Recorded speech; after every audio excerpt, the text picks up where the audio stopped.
Sound to your mind.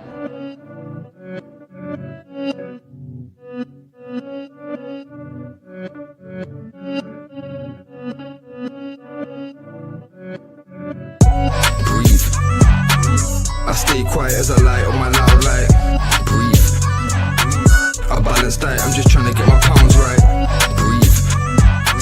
I stay quiet as I light on my loud light. Breathe. I balance diet, I'm just trying to get my pounds right. Shouts all on my team, I need more than a mattress support in my dreams. Could grab a few Zeds like I'm falling asleep, but I don't wanna wake for the morning. Grief, breathe. Tears drop to the formula. See a broke heart, but it's worn in my sleeve. Never listened, I was warned in my teens, but I still skipped school, I was taught in the streets. Ring back, don't call for police. Stand tall, don't fall for the beast. Got issues with trust, so I'm born to believe. We've been a victim of love and now we're caught in it deep. Breathe.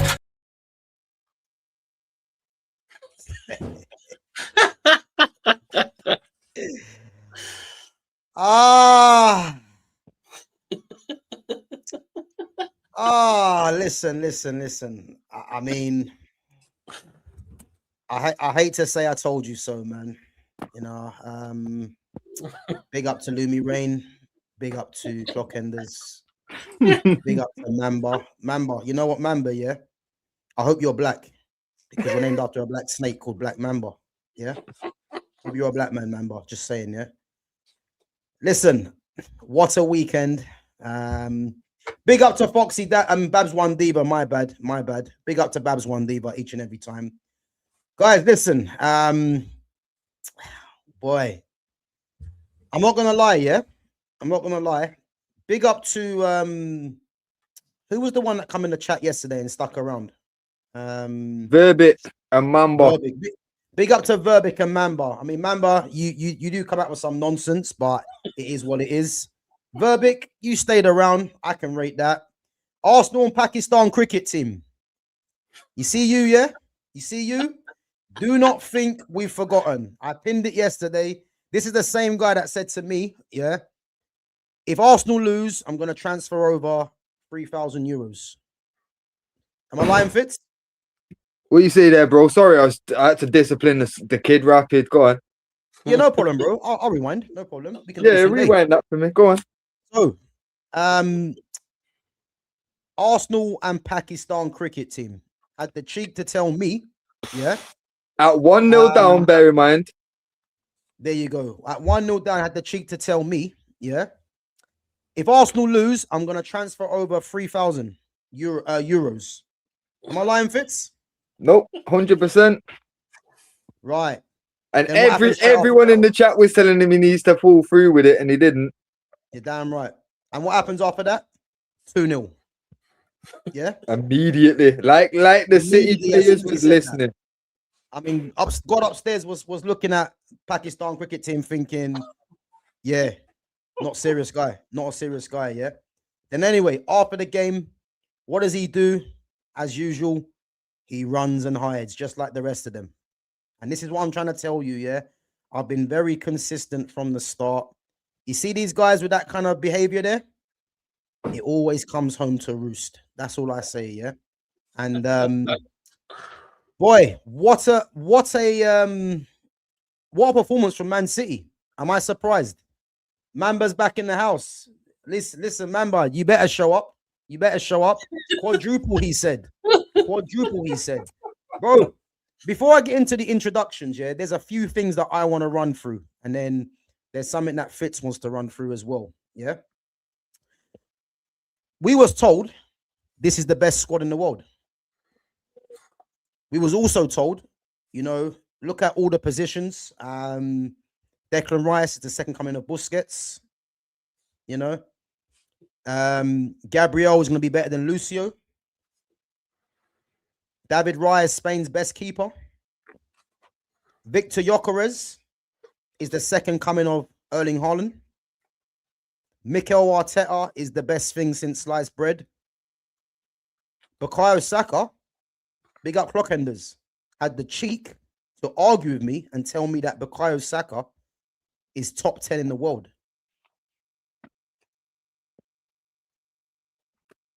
Big up Clockenders. You're on today. Thank God.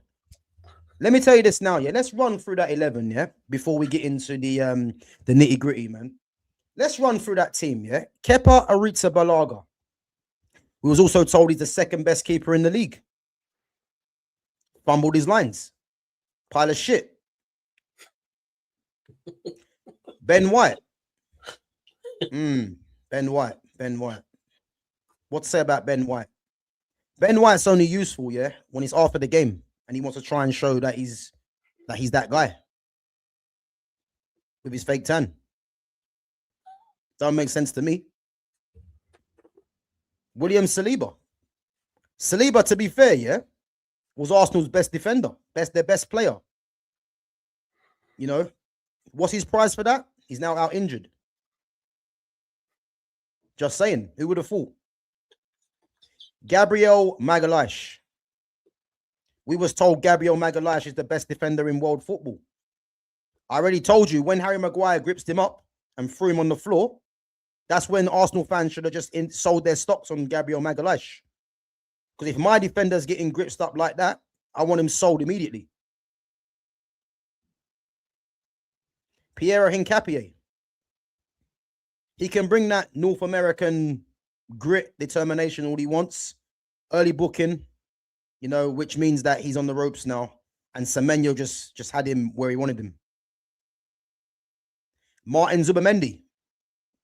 You know, we was told Zubamendi was the replacement for Busquets in the national team. The man couldn't even keep out Nico O'Reilly. The guy with the council house haircut on the back post. The high-rise haircut, if you know what I mean. Tower block haircut. Nico O'Reilly showing him strength on the back post. Zubamendi. I don't get it. Declan Rice.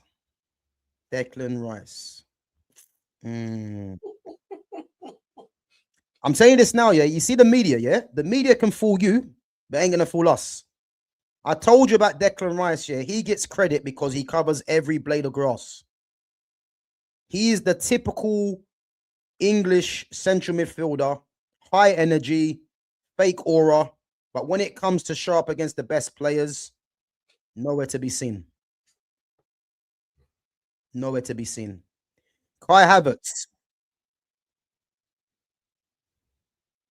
had one chance to settle the game early on, fluffs his lines. Why am I not surprised? Leandro Trossard. If I'm Leandro Trossard, I'm retiring very soon. Because that grey hair is getting the better of him. I ain't gonna lie. He's finished. And I rated him at Brighton, by the way. But one grey hair too much. Bukayo Saka. Clock enders, this one's for you, by the way. 300 grand a week. Now being moved into a number 10 position. That is a disgrace on the actual number 10s. Totti, Del Piero, Riquelme, Pablo Aimar, Ronaldinho Zidane, Dennis Bergkamp, Cantona, Mesut Ozil. Bukayo Saka's gone from right winger, 6 goals, 4 assists, and embarrassing himself, to now staying on the pitch playing as a number 10. Absolute disgrace. I told you guys already, what's the difference between Bukayo Saka and Ricardo Gardner of Bolton? What is the difference? Both black. One's just got African heritage. The other has Caribbean heritage. What is the difference? Someone please tell me. Someone please tell me. Victor Gyökeres. Jack Swagger, Brock Lesnar, whatever you want to call him as a striker. I'm deciding to call him Rasmus Højlund 2.0. I've never seen a striker, yeah, that was hyped up so much and delivers so little. I actually praised him in the first half. You know why I praised him? So I felt sorry for him. Because the bare minimum is just for him to get hold of the ball. But we was told, Lumi Rain, he's going to get 25 league goals.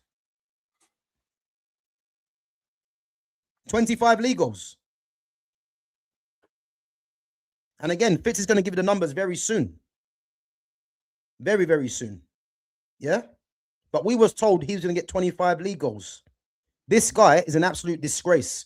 We even had the Man United fan base, yeah, trying to convince many that this is a guy that needs to be persevered with. The guy's a pile of shit. It's just that simple. He's crap. He's the worst striker in the league. Name me a striker better than him, and I'll deactivate. Sorry, name me a striker. Sorry, that he's better than. Should I say? Danny Welbeck didn't even get caught to England's World Cup squad, but yet Gyökeres is going to be there for Sweden. Disgrace. Danny, just change allegiances, man. Go Sweden. Take him out the squad because he's fucking shit. Never seen a striker like that in my life that gets hyped up because he's got a few goals in Portugal. Like we should be impressed. Substitutes.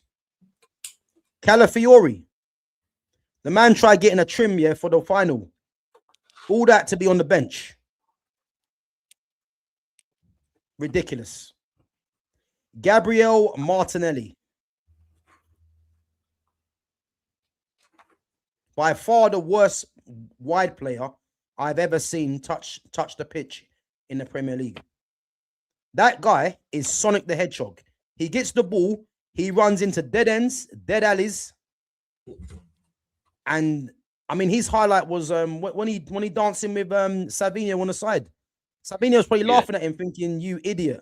I'm winning a trophy. What are you doing? Yeah, you might come on, but gonna go and do what, bro? We've had to sit through this shit with these Arsenal fans chatting so much crap. Yeah, quadruple this, quadruple that, and it's now 1 down, 3 to go. Also, before I let Fitz carry on, yeah, where was Max? Mamba, where was Max? Where was Mad Max? Was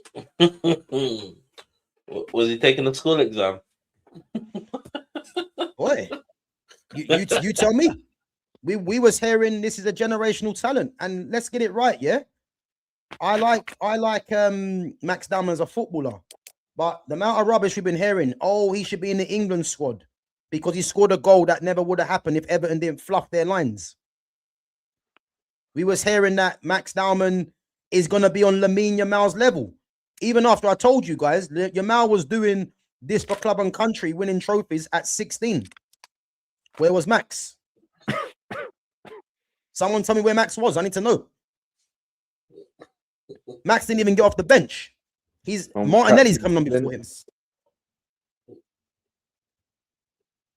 Mamba, I need to know where was Max? Criminal. Absolute criminal. And as I said, yeah, let's hope that you boys, yeah, let's hope that you boys actually learn your lesson. And obviously, Mamba's still running his mouth, so quite clear he's not learning his lesson, which I love, because come the end of the season, man, and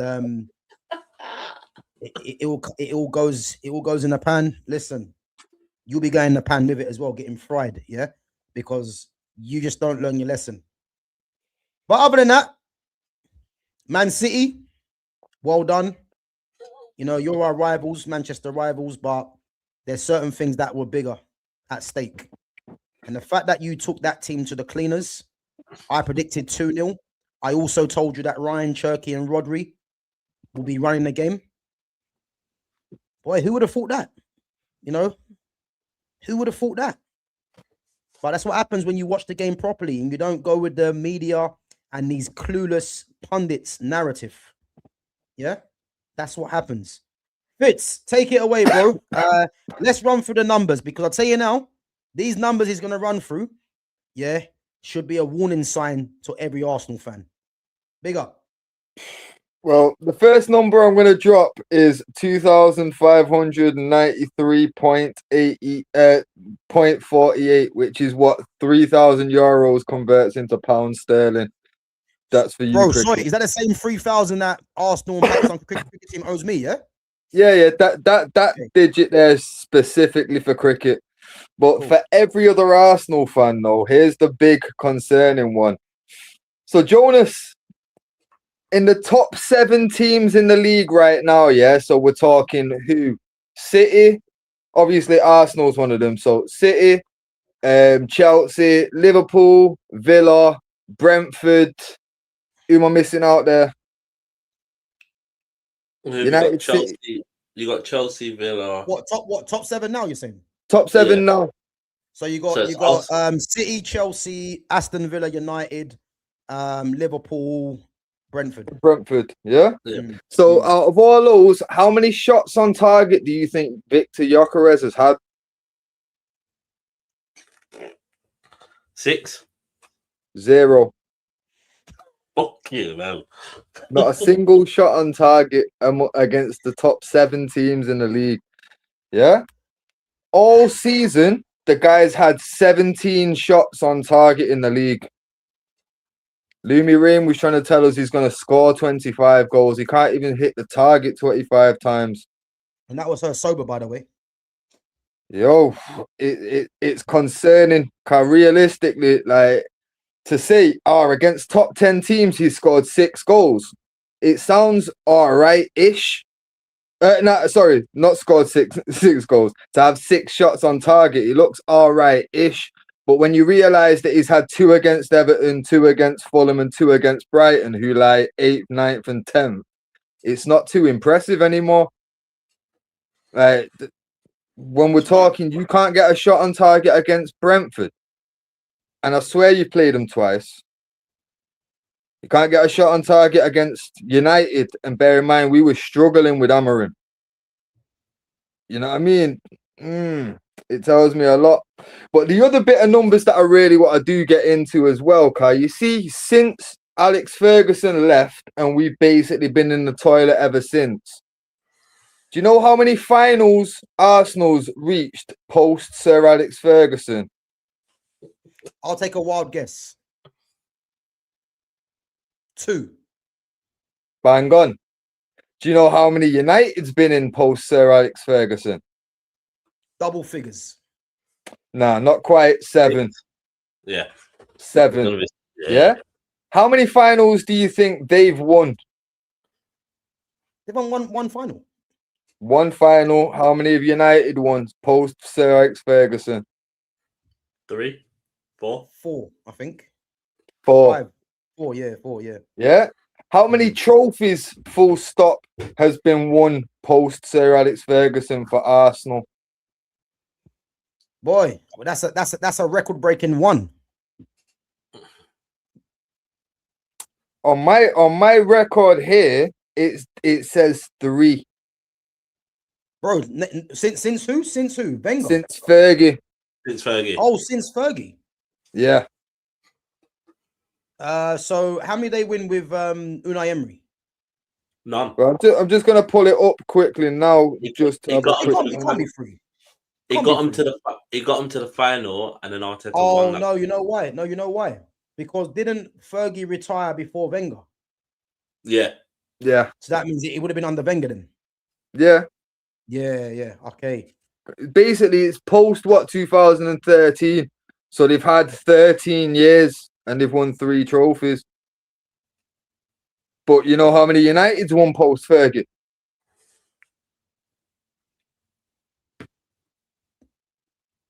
8. Not quite. 5.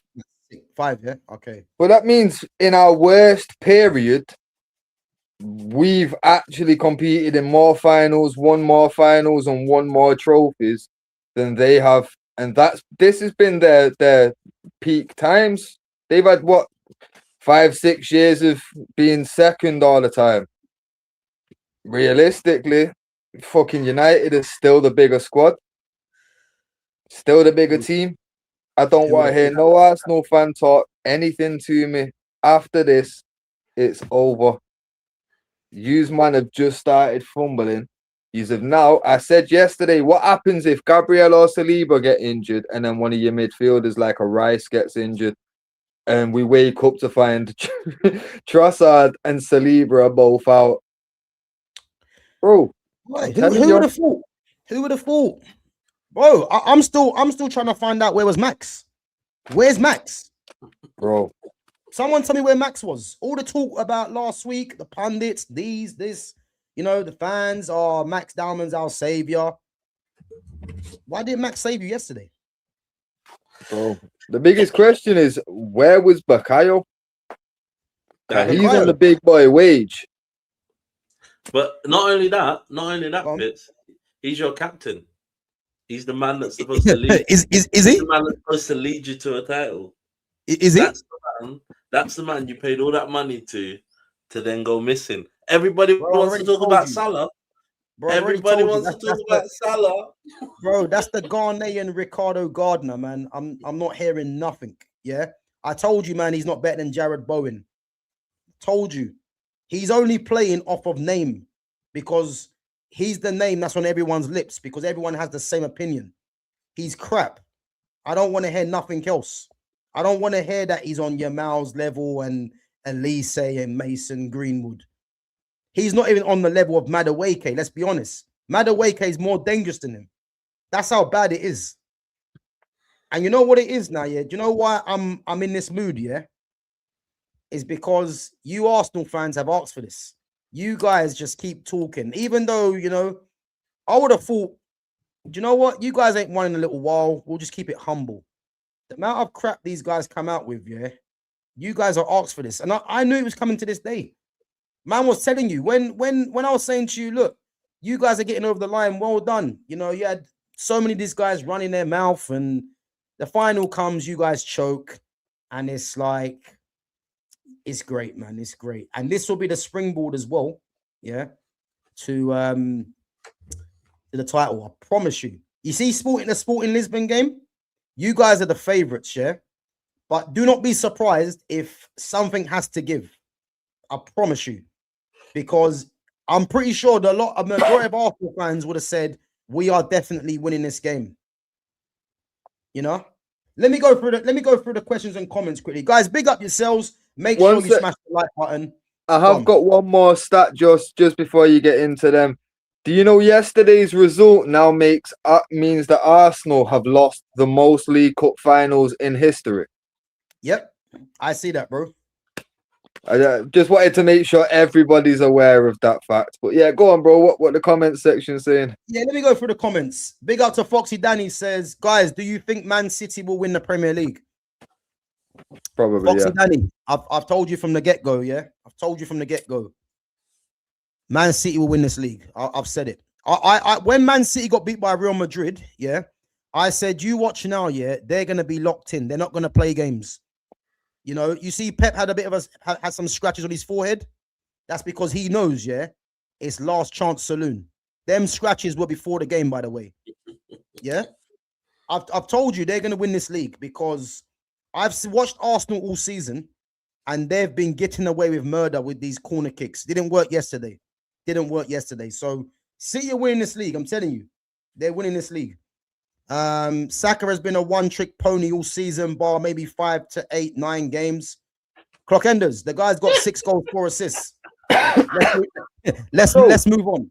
Clock enders. Listen, wait, bro. Sorry, this is the same clock enders that said top 10. Bro, that's my point. Yeah, I don't want to be hearing this now. Yeah, you told us he's top 10 in the world, not as a right winger, as a player, and now all of a sudden he's a one-trick pony. These guys don't know whether they're coming or going. So I'm trying to tell you. I ain't here for that. Kepa cost us 100%. Yeah? What happened to this best team in the world? Best A-team, man, B-team. There you go. I'd just like to point out, hold on, before you carry on, I'd just like to point out Liverpool's second string keeper scored against Arsenal's second string keeper. Apparently, second team keepers are not meant to take pens. Ours didn't score. Theirs did while he was playing for Chelsea and missed. Yeah. He was good enough the whole way through the competition. All of a sudden, we get to the final and it's like, he's not good enough. We played our second string keeper in a final. It makes no difference. If he's been good enough in that competition all along, you can't then go, we're going to throw Raya in a final. That makes no difference. Bro, winning trophies ain't for everyone. That's all I'm going to say. You know what I mean? And Clockender says, how is Victor supposed to score with no service? Tactics all wrong. Nah, Clockenders, your tactic is wrong. Yeah, it's not about how he's supposed to score. He shouldn't be on the pitch in the first place. He's crap. He's the worst striker I've seen with Rasmus Højlund. And to be fair, He's not Victor Gyökeres, let's be real. He's a big he was looking at Sesko and Gyökeres, yeah? Both big tall strikers because all he want to do is set piece, innit? So let's be clear, he's just not good enough getting on the end of set pieces. Bro, he's fucking shit, man. Let's just call it what it is. He's crap. You do get plenty of set pieces, and he's always in the box. You know what I mean? It's hardly, Victor, get to the edge of the box in case you get a volley on. Nah, he's always in the mix. He just never gets up there, does he? He's rubbish, man. He's got a big head on small shoulders, man. That's all it is. That is all it is. He's crap. He's rubbish. He's Rasmus Højlund 2.0. You know, there's people been arguing with me about about Victor Gyökeres. He's rubbish. Let's just call it what it is. And the thing is, if he's not getting any service, you know what you got to do as a striker? And that's when, and I'm going to call you out, Talik Miller. Yeah? When you're telling me, Talik Miller, that a striker's job is just to score goals, yeah? Newsflash. No, it's not. The game has changed. You have to get involved in the general play. And that's what Gyökeres doesn't do. He's got a poor touch, poor technique. He's sluggish, and he's crap. Let's move on. Lee Gunner in the mud. Listen, Lee Gunner's a real one. He's a real one. He's been telling you guys about Arsenal from the get-go, man. So he's not in the mud, man. He's just been switched on like a lot of these Arsenal fans that are deluded. You know what I mean? Max Dowman nicked your boy's record. Rooney. Yeah, good one. Good one. Good one. Let's move on from that. Until JJ takes it next year. Chill out. There you go. Where was Max? Where was he? You know what I mean? Where was he? Don't worry, we'll get on to Liverpool after, man. Big up to football and stuff, because they're in the mud as well. We'll get on to them. Listen, it's not about us. We didn't get to a cup final and lose. I don't want to hear no noise from Arsenal fans, because at least when we get to finals, we make it interesting. We win cups. I hear it. So I don't want to hear Arsenal fans talk about, oh yeah, but Liverpool lost. Brighton are not. I'm not ashamed to lose to Brighton. Brighton are a good team. We were shit. We're shit. But Jonas, you don't have to hear it from Arsenal fans this week, but you're gonna hear it from United fans this week. Right. Right. Don't worry. We are coming to you. Don't worry. We can discuss United as well. Let me get on. We can. Don't worry. Max Dowman is so overrated. Boy. I mean, it's pretty harsh to say he's overrated. I think he's a good player, but these lot would have you believe he's on Lamine Yamal's level. Like he's like he's that guy. And again, he's got talent, man. But Yamal was doing this at 16. Dowman can't even get on the pitch at Wembley. But yeah, we're meant to believe he's Lamine Yamal. Listen, they did the same thing with Wanyeri, bro. So I don't know what we're doing there. Declan Rice is the spicy Mark Noble. Listen, you see Declan Spice. You see Declan Spice, yeah? I've got time for Declan Rice. I'll tell you why I got time, yeah? Because he is the biggest myth from this Premier League in terms of English players, yeah? Him and Jude Bellingham. You guys know my passion against them two players. It's not even personal, yeah? It's just honest facts that people don't want to hear. Declan Rice is one of them players, yeah, where he's protected by this country because he covers every blade of grass. You see Rodri, yeah? You see Rodri, Ballon d'Or winner, yeah? He's had to deal with injuries and be in the shadow because this country, the media, decided that Declan Rice was the guy to take Rodri's throne. Rodri just showed you why yesterday. He is, along with Moises Caicedo and Casemiro, they're the three best midfielders in this league. There's no argument. Declan Rice, Declan Spice, he's not part of that. And then what happens? He goes to right back to try and stop Doku. Yeah? So again, I don't want to hear nothing about Declan Rice anymore. The man hit 2 free kicks last season in the Champions League, and his name just keeps spicing up all the time. You see what I mean? I don't want to hear Declan Rice's name no longer. Just let him go about his business quietly. And when it comes to the big boys turning up, that ain't him. That ain't him. You know? It's just that simple. Big up to Black Mojo King. Big up yourself, my guy. Big up. Declan Rice is the westernized Mohamed El Neni. Listen, that's not even a bad shout. That's not even a bad shout. If anything, who's to say he's better than El Neni? Why? Because the English media and the pundits tell you so. Is that why? Declan Rice is crap, man. I don't give a damn. He's rubbish. What Declan Rice does in this country is not rated in Europe. It's not. Covering every blade of grass. The way that I look at it, yeah, if you're covering every blade of grass, it means you're not intelligent. That's what it means. Because you shouldn't be covering every blade of grass. That's why it's a team sport. But he gets praised for doing that. And because he can take a decent corner kick. Where was that decent corner kick yesterday? Where was it? Saka was on him. Yeah, whoa. Less said about him the better. You know what I mean? Less said about him the better. 300 grand for that, you know. Yeah, big up Mojo, man. Big up yourself. Declan Rice is about to lift the title. Clock Enders. Why? Clock Enders. Why didn't he lift the trophy yesterday? That's what I want to know. The thing is, bro, Clock Enders, when I'm in the chat, you are one of the most logical, like, Arsenal fans I speak to. Brother even said we'd be lucky to get one. We'll be like, you get me. Basically, he's expecting just one trophy, not the 4, and he's even going against Mamba at the time. Bro, where's the confidence just come from? You've currently got how many? Like 4 first-team players are all out injured right this second. How are you that confident when now morale is going to be low?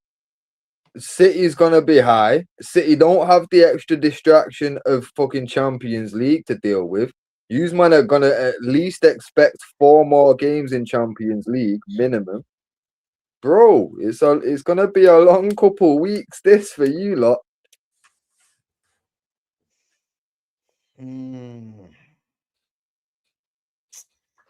Boy, Mourinho was right about Arsenal, specialist in failure. Yo, he was that. Yo, salute Ahmed. Fucking hell. Big up to Ahmed. Listen, spot on. But again, a blind Stevie Wonder could have told you that. You know what I mean? They're crap, man. I'm telling you. The thing is, if Arsenal was to win this league, yeah, and again, I don't even care if they win the league because this league's been shit anyway. It's been shit for a while, yeah. But you see, he got upstairs, yeah. He's not going to allow them to win the league playing this way. Because the way they've played the whole season, yeah, they play in like little spurts. Like they might put a couple of passes together, but their season's been based off a defense. And as soon as they play someone serious, they get beat. When they play up against a ball playing team, they get battered. It's just that simple. These guys think they're in the Champions League final already. You know what I mean? Because they beat a Bayer Leverkusen team that really and truly, let's face it, that was never a penalty in the first leg. And if you watch the 2 goals that Arsenal scored, they were from calamities from the midfielders. Watch the game. But yeah, you beat Bayer Leverkusen. You got Sporting now. You know, you're the favourites, but morale will be low. That's all I'm saying. And you see Arteta, yeah. You know what I mean? You know what was a highlight for me yesterday, yeah, and I was crying, yeah. There was 2 things that were the highlights. One I see, one I missed, yeah, involving Arteta. So when City scored the first goal, yeah, Arteta was making a sub to put Madueke on, yeah. Bro, I was crying. If you watch what happened now, yeah, Madueke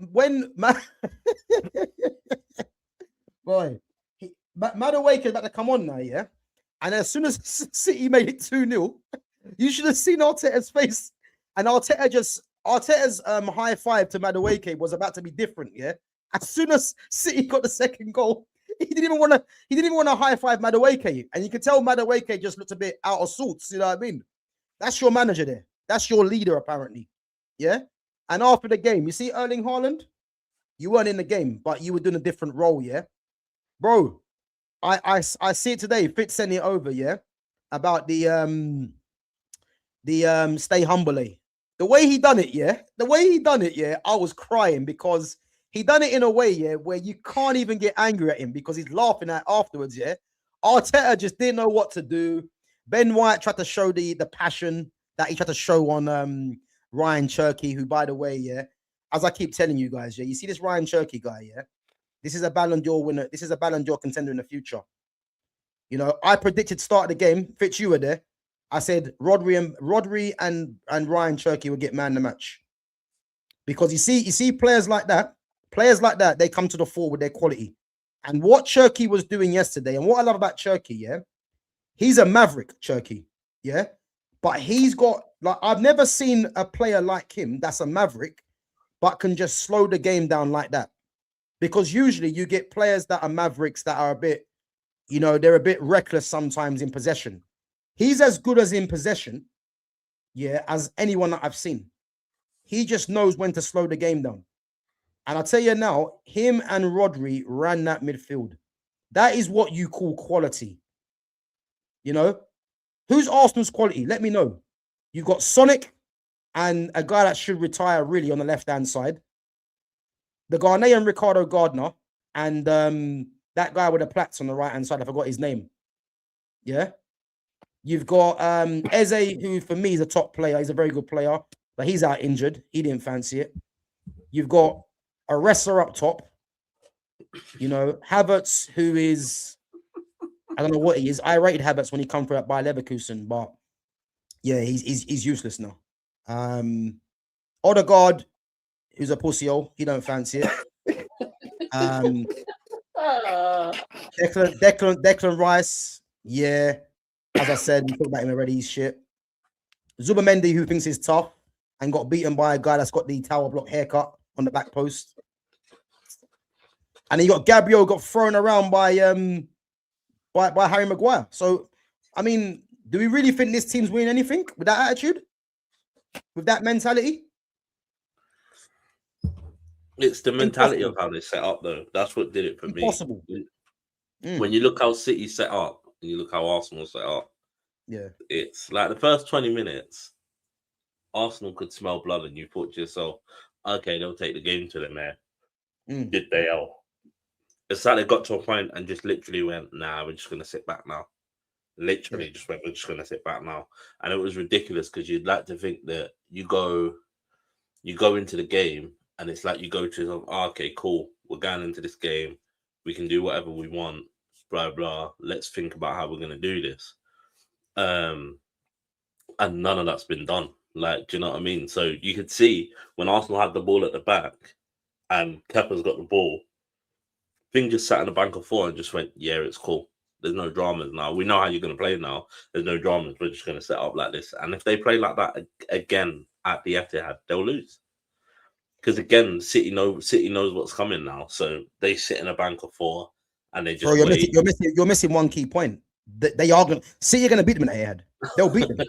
Bro, they're going to beat them. Like, we know how this goes. Like, it's not a surprise. City are locked in. They know what needs to happen. And the thing is, like I said, like I've accounted on City winning their game in hand and winning at the Etihad for the longest now. I don't see it being any different, especially after they handily beat Arsenal yesterday. Like, there was no, oh, it was close. Like you say, it looked like it could be a close game for a minute, and then yeah, that was the game over. Basically, you get me. City came out second half. Was it more of a case here where City were just feeling their way into the game, and it made it seem like Arsenal had a chance? Yeah, because like Arsenal really only had the chance from Havertz, the triple save from Trafford, who was very good, by the way. To be fair, I thought during the game at first, I did think that you nailed it with it's a bit of a chess game, and I feel like I thought at first no one really wanted to make the first move, but watching how the game actually panned out by the end, yeah, they were just wormsing in, weren't they? Like it was just as simple as that. Arsenal came at them at first while they were cold, nothing panned out for them, and by the time City warmed up, like Arsenal had already kind of give them the best and thought, well, going forward's not done shit for us. Let's just try to just sit back, do what we do best, really, in it, and defend. and Yeah. they can't even do that effectively. Cause let's be real, Nico O'Reilly isn't the best in attack, like in attacking positions. Like we've seen him score a couple goals here and there throughout the season, but let's be real, he's being thrown from midfield in a defensive role. When he gets put in midfield, he plays a defensive role. He's not there to do attacking work. You get me? So for him to be, if you check it though, yeah, Nico O'Reilly's actually a number 10. to be fair, I seen something about that. Like obviously from academy times in it, but he's number 10, bro. Yeah. But that's the thing. Obviously, for the whole season, he's been playing but under a defensive role. You know what I mean? So for him to pop up in that position there, for me, it's not like Haaland's had 2 chances fall to him and he's an elite finisher. You know what I mean? You've had Nico O'Reilly there. You know what I mean? It's your defenders should be doing better jobs, especially when we're talking about conversations where I'm hearing that this is the best pairing that I've ever, ever seen in the Prem. Like, bro, people either have only just started watching football or have a very short memory, because I can name at least 5 better pairings right now. But it's not even that. It's the way he gets beat at that back post. So for the first goal, there's no way your defender should be getting beat like that. You have to be tussling with the man. And the second one, it was Saka at the back post, weren't it? Yeah, do you know what I mean? Yeah. So sort of, 300 grand a week, man. Yeah. But again, why is Saka at your back post? Why have you got, like, Saka's not the biggest, strongest you know what I mean? Why? And you've got 4 fucking real defenders on the pitch. Yeah. They're playing fullbacks that are centre backs. So why, you know what I mean? Why haven't you got one of them big natural centre backs on the back post when you've just conceded at the back post? You know what I mean? Like, apparently they were the best defense that we've ever seen, according to some. Nothing as compared to said, nothing compared to a Neville, Ever, Rio, and Vidic, bro. That's the greatest defense this league's ever seen. Bro, throw Pallister and Bruce in there as well, man, if you want. Yo, bro, I just thought you'd fight me on it. Well, at least they win trophies. That's all I'm saying. Pally, Bruce, Parker, and Irwin, bro. Bro, that was dangerous. But the thing as well, Clockenders has said lost 4 games all season, by the way. Clockenders, big up my guy, but I'm not sure if you know, but losing 4 games doesn't mean you win a trophy for that. That's all I'm saying. Like, it makes no difference. Clockenders, put it like this: if City now win every game for the rest in the league, and man just lose against them and 1 more match, you've lost 6 games all season and didn't win the title. It means nothing. Sorry, I've just seen something. Let me see. If this is true, I'm gonna laugh my head off. 1 second. If this is true, I'm gonna laugh my head off. This can't be true. What? Oh my God! Listen. Now, this is either one or 2 things, They're either doing this on purpose, Arsenal, or it's all falling apart, You know, we said earlier, William Saliba, Leandro Trossard, Urian Timber are all at Eze, have all withdrawn and they're all injured, I've just seen it now. Do you know who else is injured? Fine. Gabriel Magalhaes. Bro. So both the centre backs I said yesterday. Bro, he's just withdrawn from the Brazil squad for the game against France and Croatia, And hear this, 1 minute. He says he reported pain in his right knee following Arsenal's loss to Man City at Wembley. Bro, I guarantee you this now, These guys have had injuries the whole time like that, but they've been trying to play through the pain barrier. And now they're saying, fuck it, it's done, it's a wrap. Gabriel has got pain in his right knee. The same knee, by the way, that he injured when he was playing for Brazil at the Emirates last time. And all of a sudden now he's got pain again.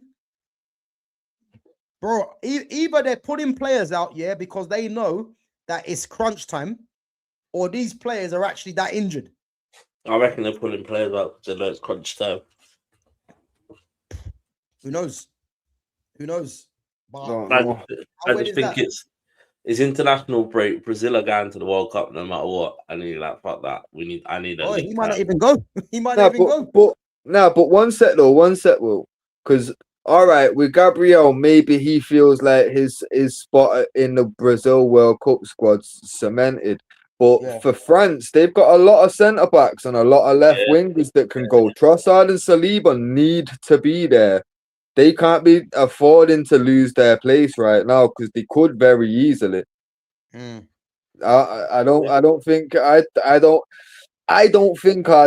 is that kind of mind games manager. He's too new to this, bro. Like Saliba probably is injured, and Trossard is probably injured, but Gabriel is probably pulling out because he knows that they need something. yeah, there's a chance with Gabriel, but I do genuinely feel like Timber's definitely injured because otherwise he'd have started in the final. Yeah. There's no way. Same with Eze, you get me. He'd have at least been on the bench. But boy, let's see what this best squad in the world can do now. I mean, the only saving grace for them, yeah, is that it's a 2-week break. But if he's feeling pain in his knee, and that's genuine, yeah, I'm telling you now, it won't be long before it starts aggravating him again, because he could even miss the World Cup. Because remember, he was out before because of that. I mean, Trossard, him being out the squad, who cares? He ain't done nothing anyway. You know what I mean? Obviously, Eze didn't play. Timber's out injured. Saliba's withdrawn. Boy, listen, it's all happening now. And let's not forget, yeah, they've got a lot of games coming up thick and fast. Yeah, of course they do. Champions League 2 legs, which is going to take a lot out of them. Game against Bournemouth, which won't be easy. Bournemouth are going to have the rest as well. Because let's not forget, yeah, are Bournemouth still in the FA Cup? I think they're out of it, aren't they? No, I think they're out. Yeah, so they'll have another extra rest. They got to play City again. Yeah, they got to play West Ham. When they come back from the 4th to the 19th, yeah, so within 15 days, they've got Southampton, Sporting, Bournemouth, Sporting, City. Yeah. In the same span of time, from the 4th to the 19th, City have got Liverpool in the cup, then Chelsea, and then they've got Arsenal. Yeah. They can afford to do what Carrick's doing because it's the 4th, 12th, and 19th for them. They can just play their strongest team week in, week out there. Arsenal can't. They've got a game on the 4th, 7th, 11th, 15th, 19th. Peak. It's peak. Moving man about. That's what I would say. Hey, Kepa's coming back in. What else will he cost you, boys? Agent Kepa's back. And you know what makes me laugh here? They were doing a piece on saying, you know, if David Raya was in goal, it would never have happened. Yeah, all these ifs and buts, man. You know what I mean? Listen, David Raya is better than Kepa and has been. Yeah, but is David Raya even that tall? Would he have even got to that? Bro, I don't even know, man. I don't even know. But all this revisionism, I don't really care about. The facts are City smoked them comfortably. Yeah. 2-0. Yeah. You know what I mean? It's just that simple. Yeah. And as Karan says, hold the L, man. But they're not gonna hold the L because, you know, there's still too many of them talking. But it is what it is, man. It is what it is. But what did you make of the game anyway, Jonas? Because obviously me and Fitz done a watch along. And for me personally, yeah, the lineup that I thought that City might have played, I wanted to see. You know, he started both Semenyo and Doku, and I thought that maybe that's either going to work or it's not in it. Yeah, and I think in the end, it didn't really make much of a difference. But part of me was saying, yeah, he has to play Cherki because Cherki is what Haaland's going to miss. And again, Haaland was quiet, yeah. But if you actually check what Haaland was doing, which is quite a good ploy by Guardiola, yeah, Haaland was just there to just unsettle Saliba and Gabriel, occupy them. Yeah. Because if you occupy them, then it's going to create spaces for the for Cherki. And as soon as City got the first goal, I say game over because Arsenal from open play are an absolute joke. Like, they're not good enough from open play. Yeah, but it's not even that. It's the fact that they had them pinned back. So the first 20 minutes, Arsenal were all on it, and it was fine. But they get to the first 20 minutes, and then it's like they go, "Okay, we're settled now. Let's sit back," and they expect you to attack them. Whereas City went, "That's cool. You man have the ball in that final third. We don't need it."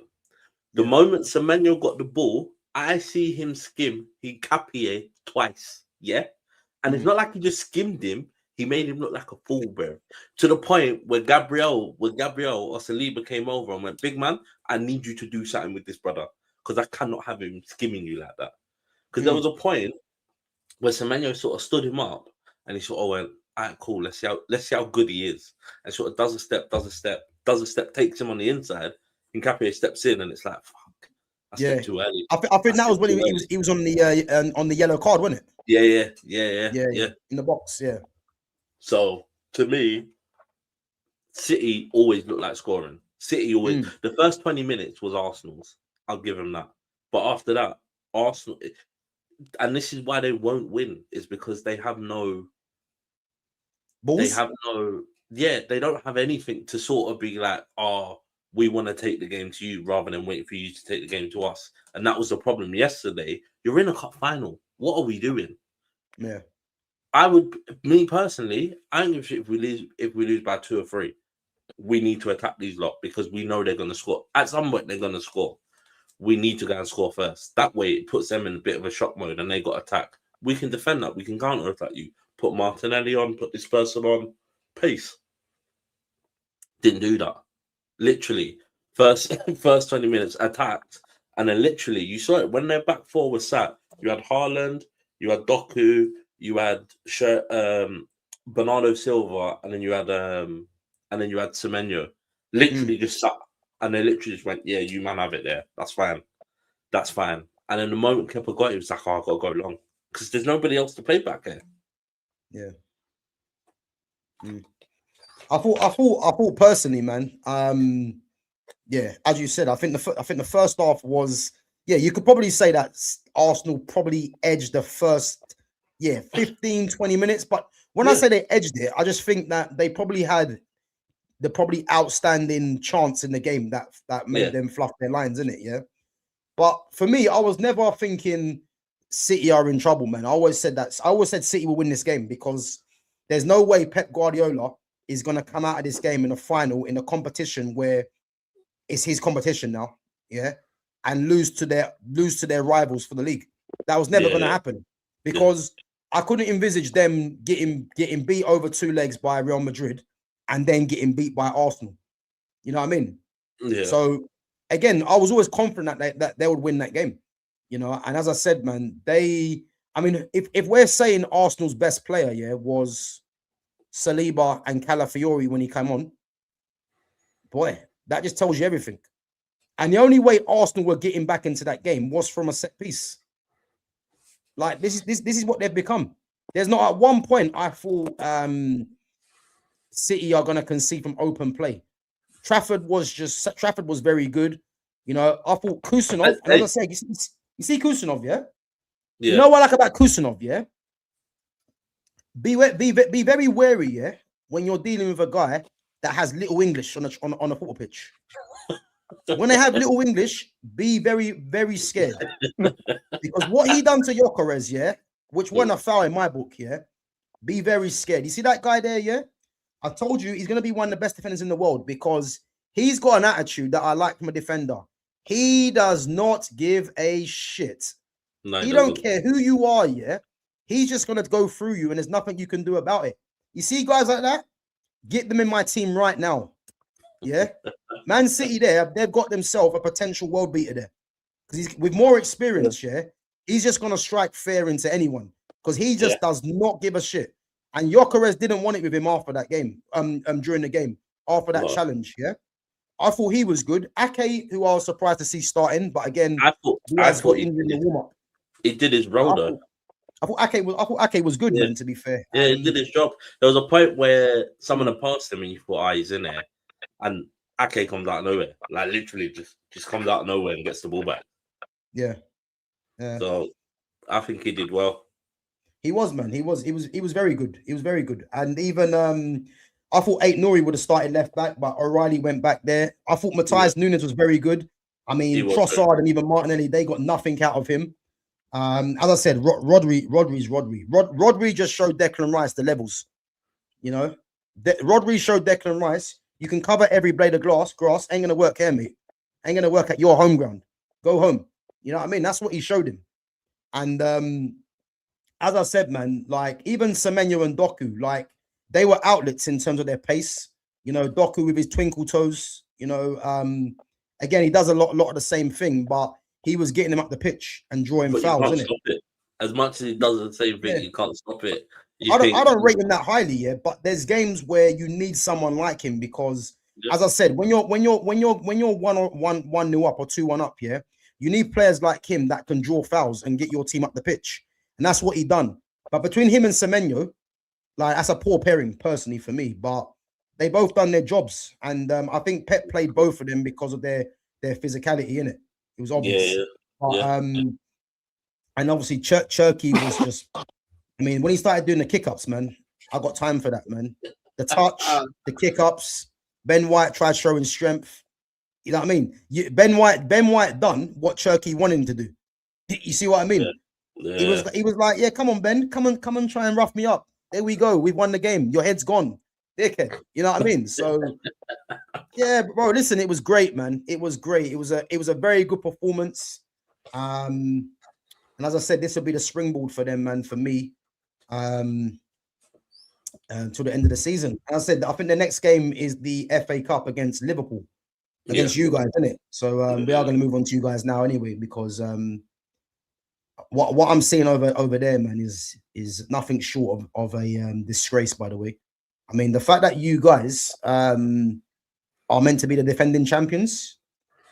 Yeah, but even in our fittest season, we're still in 6th. Bro, right, six ain't a trophy, by the way.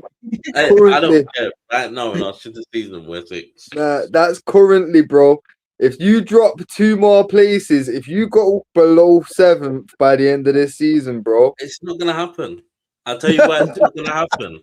I'm just saying. I'm just saying. Have you heard the rumors? Have you heard the rumors? Have you seen the noise? Nah, I'm not a scouser. So apparently, there's been a lot of noise and a lot of conversation. Xabi Alonso. Oh, is it about him changing his formation or his tactics or something? Nah. Oh. Xabi Alonso's second in charge. Apparently, Liverpool board have had enough. And Xabi Alonso's second in charge always chats with Verts and Frimpong. And they've been asking him and telling him and going, what's life in Liverpool like? What's the change room like? What's the ground like? What's this like? What's that like? Apparently, the rumor is, I think, that I don't know if it's the Man City game, I don't know what game it is, whatever game he loses, they're talking about bringing Xabi Alonso in before the end of the season. So why wouldn't you have done that like 2 weeks ago instead of waiting for him now to? Isn't there enough Liverpool fans saying get him out where you don't need to wait? But it's because they're looking at Champions League. But I think they're going, no matter what happens, he's out at the end of the season. It's just about now. If they don't make Champions League now, which is what I think they're concerned with, if they do not make Champions League, they're going to kick up a fuss because it's bringing in money, innit? No, I hear it, but surely you would think, like, okay, that result against Brighton's, and that's enough. Let's say get him out. Let's bring him in now because new manager bounce will probably get you across the line here. Yeah. So, you know what I mean? But I don't know, leaving it a few more games, bro, that's playing with fire. You're leaving him enough chance to fuck you up even more. I think, don't be surprised if over the international break he gets sacked. Okay. You reckon? Okay. Well, if that happens, that's exactly what should happen in my eyes. If you've got it lined up, fucking do it. Like, look how big of a change it made for us. Yeah. Bro, I think if they're gonna do it, I think they should do it over the international break. But the To be fair, conversation, there is 2 weeks in it. So yeah, and the conversations has been apparently he's spoken to Verts, he's spoken to Frimpong, mm, and they're in constant communication. And he's like, "What's the change?" But apparently he's lost like the dressing room. Nobody can be asked with Slot. Like, so I think he goes. I don't know when he goes. the thing is though, yeah, in your opinion though, yeah, what do you think he's done majorly wrong? He's tried. He's got players, Mm, but the problem is the way he's playing or what he's trying to do makes no sense with the players that we've got. Like, you've gone to a back four, but you've got wing backs. Like, you've got wing backs. mm, Like, you've got Kirkes and you've got and you've got Frimpong. Why would you not just play? Like, even when Bradley was there, Bradley could play wing back. yeah. Do you know what I mean? He's young, he's strong, he's quick. Like, you got wing backs. Like, why would you not play a wing back? Do you know what I mean? Who would have thought Fred at back? Just saying. You could have put Robertson in with the back three. Do you know what I mean? Like, to me, it's a case of move Salah in. Because now like you say, you're changing Salah's role, but again, it works for him because now he doesn't need to be defending. Yeah. He doesn't need to be defending. He can focus on the other side of the game. But again, in my head, it's a case of you've got these players, you're not using them properly. As Fitz said, you've got all these players, you're not using them properly. Like, you weren't using them properly. Yeah. Do you know what I mean? You got so many great players. You got Verts, you got Ekatike, you got freaking. But again, the thing that annoyed me, Rio's absolutely cooking on the left wing. Yeah, he goes, I need to bring my boy Gakpo on. Moves Rio to the right. I'm just like, brother, Yeah. what are we doing there? Like, what are we doing there? You got Chiesa sat on the bench, which is just ridiculous. It's just ridiculous. And now Kane is injured. It's stupid. He's now injured. That's what I mean. It's absolutely fucking stupid. But again, for me personally, he hasn't done anything right in terms of if he had come in and did what Klopp did in terms of embed it and become part of the city, it'd have been all right. But he's not done none of that. And that's the other problem. As much as it's like, oh yeah, but we don't see it. Like you say, like a club like Man United, you don't just go into Man United and go, I'm not going to become part of this. I'm not going to become part of the club. That's not. You have to become part of the culture. That's what you're there to do. You want to be this club's manager, and you want to be there for 10 years. You have to become part of the city. Otherwise, you do the people wrong, they're going to get you out of there, like Man United would. Do you know what I mean? Like Man United did with Amorim. So to me, in my head, you have to become part of that city. If you do not become part of that city, our fans will not allow you to do that. Simple as. It's just not what we do. We're not going to sit like Arsenal for 6 years and wait for a Premier League title. He won us the league last season, yes. But again, it's all because he slightly changed things. He didn't change much else. They were running their socks off. We've been outrun 26 times this season. Do you know how ridiculous that is? Considering we are one of the most running teams ever. We have been outrun in 26 games, which is ridiculous, which is unheard of. Well, who knows, man? Maybe you might have needed Declan Rice, isn't it? Yeah, I'm pretty sure your running stats will be up. Quality might be done, but you know. Do you know what I mean? But like, to me, it's like, even like Gravenberch said, that's why Gravenberch was scoring more goals, because they were like, he's changed my role. It was like, he's changed my role. Yeah, I'm not sitting in front of the back four. But again, to me, you're playing a back four. Make it a back three and put him as the seat. Do you know what I mean? It's just stupid. Absolutely stupid. And then you got Szoboszlai, who's not playing in his right position. You're still insisting on playing him right back from time to time.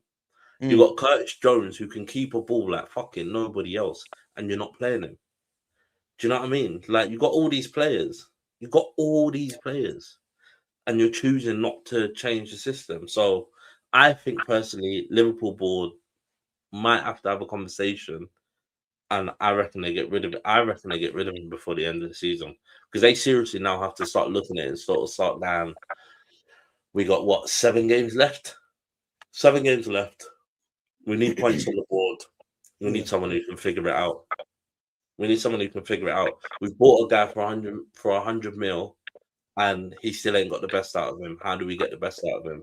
We'll get the guy that knows and that's had him previously, so we know how it works. Because you think about it, you bring him in, you bring Xabi Alonso in, and I reckon he gets Verts and Ekitike cooking like nobody else. Bro, I'm laughing, yeah, because if you lot would have played 3 at the back, as I said from the start of the season, you'd have been competing for this title right now. I mean, it didn't make any sense, yeah, as to why the 3 at the back. Because I remember me and you speaking about it before, yeah. Yeah. The 3 at the back needed to happen, not so much for the players that were coming in, yeah. You look at the fact that you guys paid big money to both Salah and Van Dijk, yeah? Mm-hmm. They're both the wrong side of 30. They're both getting on. Both of them have lost really their physicality and their pace. So how do you prolong Salah and Van Dijk? By getting legs around them. You get 2 players either side of Van Dijk, so he can now be the organizer and have, physicality and pace either side. How do you get more out of Salah? As much as I don't rate Salah, yeah, I think he's poor, yeah. But if you wanted to utilize Salah's goals, yeah, play him closer to goal as an inside forward, and have Frimpong's legs be what Salah's legs ain't no more. And I guarantee you this now, yeah. If he would have done that, yeah, you guys will be competing for a title. Promise you. Yeah. I promise you to be competing for a title. Because I could just see that's what was needed. That's what needed to happen. But again, he obviously had his own ideas, and I think it's probably arguably the worst defense of a title that I've seen. So, yeah, man, it's crazy. It crazy. Very nearly is on the records. To be fair, that's what I'm saying. If you slip to 8th, and hear me out, Jonas. Yeah, like, I've got the fixtures and stuff in front of me. I just checked the league table, yeah. In 8th right now, it's Everton, yeah? Yeah. Brentford's next league game is Everton, yeah? Yeah. Let's say that they draw, because they're on equal points right now. So let's say a draw would be fair there, yeah? And obviously, your fixtures, you've got on the 4th, 8th, 11th, 14th, and then the 19th, you face Everton, yeah? The build-up, you've got City, PSG, Fulham, and then PSG again. Yes, and don't get it twisted, Harry Wilson is going to want to turn up to Anfield and do something. He's been turning it on. Fulham always turns against us. But so I would say, let's say if you get a draw against Fulham at home, because let's be real, you aren't doing much. Well, not. And they are, yeah. But let's say you get a draw there, yeah. And then obviously your next league game is against Everton. Yeah. Away. Hey, listen, Everton. I swear Everton are like 2 points behind you guys. Bro, the 3 points behind. But this is what I'm saying. When you face Everton away, that could put you in 8th place, bro. If you draw against Fulham, they draw against Brentford, it's still 3 points. Then they beat you when you go to them. Bear in mind, you've got City. Where's Isak to save the day? Where's Isak? He'll be back. He'll be back. Bro, you've got City, PSG, Fulham, then PSG again before Everton away. That's a sticky run, that for you there. Again, all within 15 days, just like the Arsenal problem. You see what when you know you ain't gonna win Champions League, you see how much of a fuckery it is to your season. Yeah, but we know we freaking know PSG are gonna. It depends because in Europe we're all right, brother. in Europe, we're fine. Bro, This is the to be thing, in fair, Europe, to be they're fair, not- Liverpool's done it Hey. before, finished nowhere and You fucking ain't gonna won be the fine for long. Champions Yeah, League. yeah, that's I'll what tell I you mean. That's what I You ain't mean, gonna be bro. fine for long. But Hey. all I'm saying is that Liverpool now need to look at the need to look at the rest of the season. And go, if we're considering getting Xabi Alonso and he's verbally agreed, let's just fucking get it done and get him in earlier. Because at the end of the day, how many games you have to see that's not going right before you come in? Because I don't mind if he comes in and goes, "We're going to a back three now. We're going to a back three." No, because if you you've already put like Robbo in and you put Konate in. no 100. But here's the thing: like, if you've already verbally agreed with Xavi Alonso to come in, what's the point in wasting time after that? Mm. You know what I Exactly. mean? Like it, because let's be real, if Slot turned it round and got you into Champions League, he's still gonna go, Yeah, he's still going. and you're still gonna bring in the same guy. So why Yeah. waste time here? You know what I mean? Yeah. If you He's still going. I don't think there's any doubt about him still going. I think it's more just a case of when do they bring him in? but Yeah. this is what I'm saying, though, bro. If you're getting a divorce, you don't wait until Christmas is over first. You know what I mean? You just get the fucking divorce, Hey, bro. some would. Yeah, Bro, but that's what I'm yeah. saying. But them man ain't got sense though, you know what I mean? Like what you do, just get it done with, man. Why are we playing games? Letting everyone get Yeah. emotional over Christmas together, like just done it now. Like It's what's true. the It's true. Because to bro? me, he needs to go. Like he needs to go. Like he does need to go. It's nothing new. I don't know why people are acting like how it felt like when we lost 2-1. It's nothing new. We're dog shit this season. What are people expecting? Like what are you expecting from us? To be fair, Really? from defending champions, I did expect a bit, bro. I'm not gonna lie. It's dog shit. It's And- dog shit. And the window that you had, defending champions, the manager's still the same guy, and you've had the window you had, which Yeah, you would have but thought he had the problem mad is- input in. The problem I- is he's not implemented those players. And to be fair, Isaac has been out for however long he's been out. Leone's freaking out. Freaking, you got another centre back. Do you know what I mean? You're playing the same two freaking centre back. At this point, they might as well have just kept Joel Matip. Do you know what I mean? They might as well just kept Joel Matip at this point.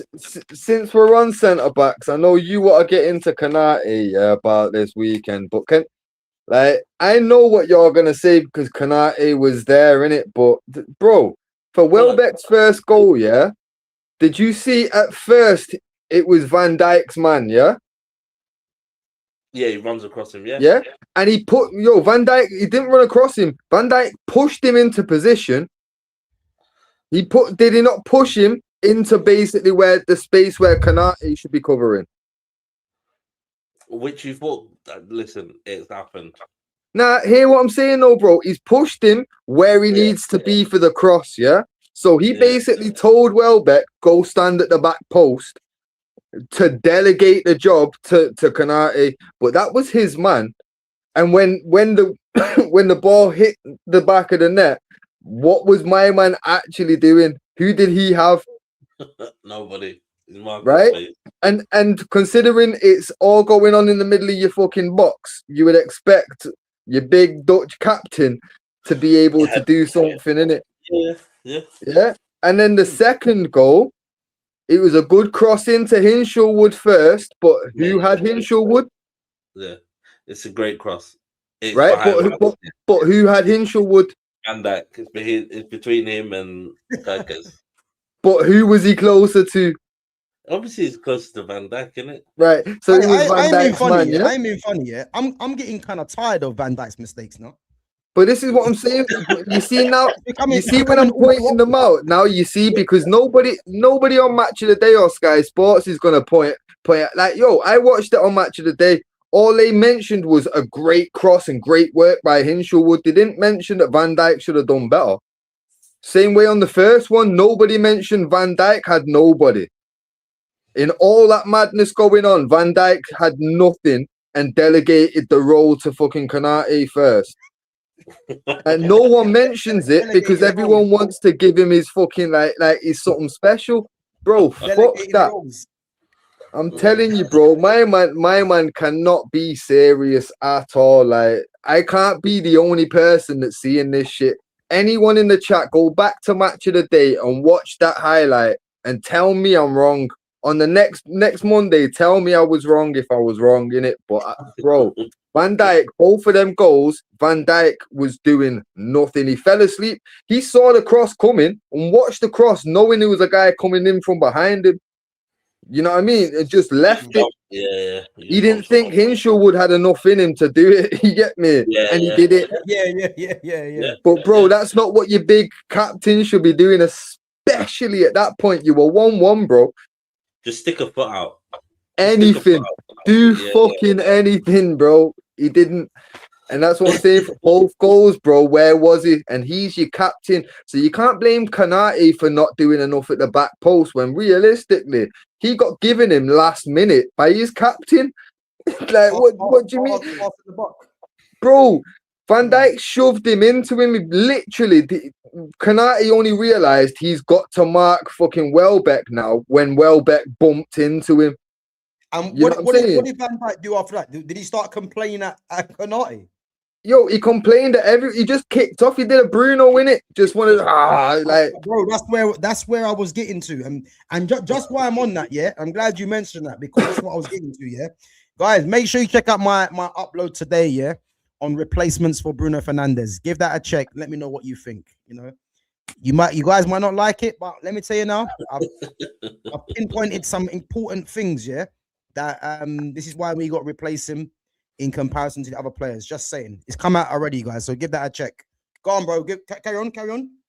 But yeah, like I say, for me, like I understand what your grievance will be with Kanate because, like, yes, he was the man that was marking him in the end. But Van Dijk had him, and when Van Dijk passed him over and then turned around, my man turned around to see what was happening and just watched the cross come back across him and didn't do shit. My man didn't even jump, didn't flinch, nothing. Like, he's got the worst reactions I've ever seen in my life. Like, he's always choosing wrong. And that's your captain and your first name on the team sheet when you think of centre-backs. Now, that can't be, bro. Not if you want to be, like, actually doing things proper and winning consistently. Like, so far... do you think Van Dijk's checked out, though? Nah. I don't think so. I think he's just not good enough. I don't think he's checked out at Liverpool. I think he's just done with Slot. To be fair, I feel like basically every player in your squad's gonna be done with Slot, but him as your captain, knowing that these times players outlast managers all the time. He's going to outlast Slot. He knows this. He's probably been filled in that he's going at the very latest in the summer. So he's got no reason to give up because he knows Slot's not going to have to feel the impact of no Champions League, but I do. You get me? So he's got, if he has given up, that should be unacceptable to all Liverpool fans, innit? Like, there's absolutely no reason for it. We do expect more. And it is, but again, it's not just, it's freaking everybody over the pitch. And that's what's annoying. Kirk has this freaking lovely goal to read the back pass and whatever else. And to score a goal. I hear it, bro. But I understand, like, you strikers and whatever are at fault for not finishing opportunities or whatever.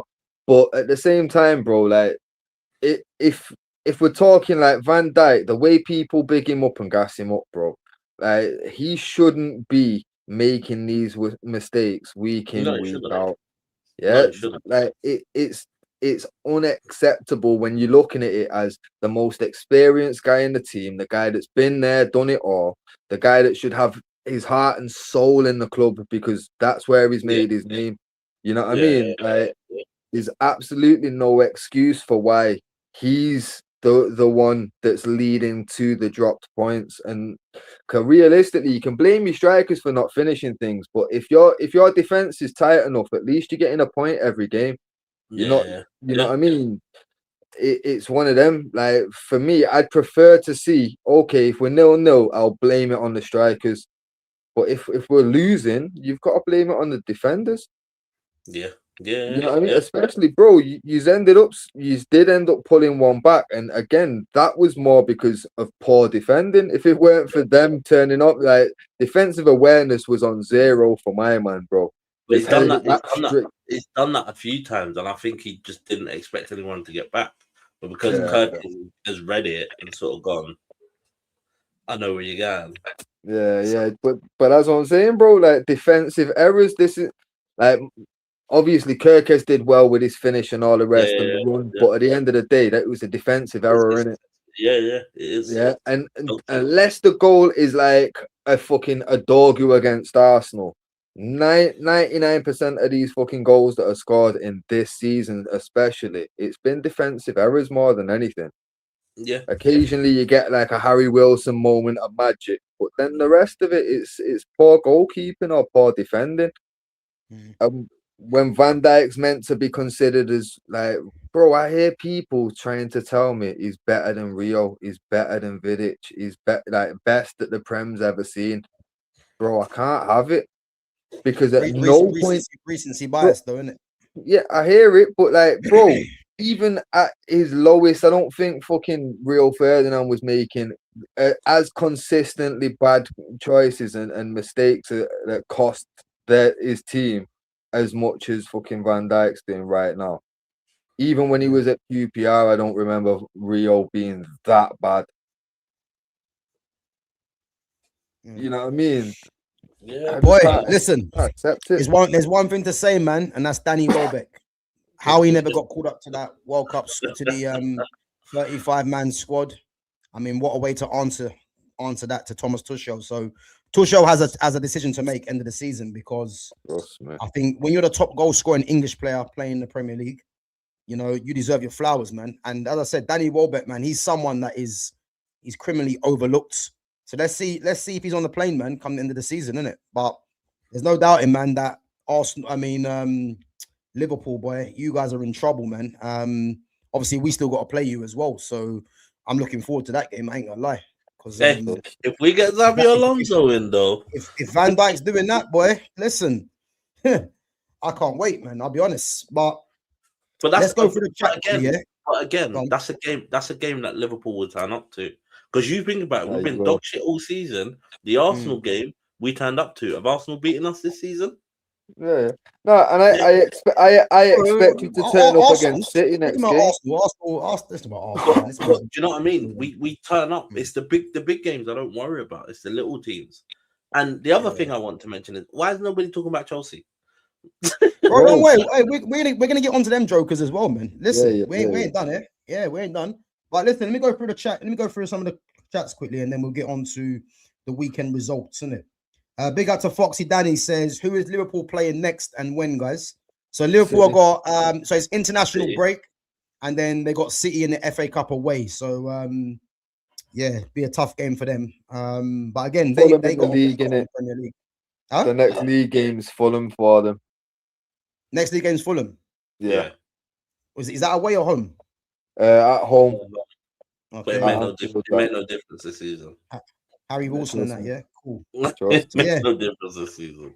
There you have it. So you got Fulham league game, and then you got Man City in the FA Cup, then Fulham in the league. PSG between them, and then Fulham, and then PSG. Boy, listen, if you're a Liverpool fan, man, just go sleep, don't wake up, because they ain't a good run there. That's four difficult games there.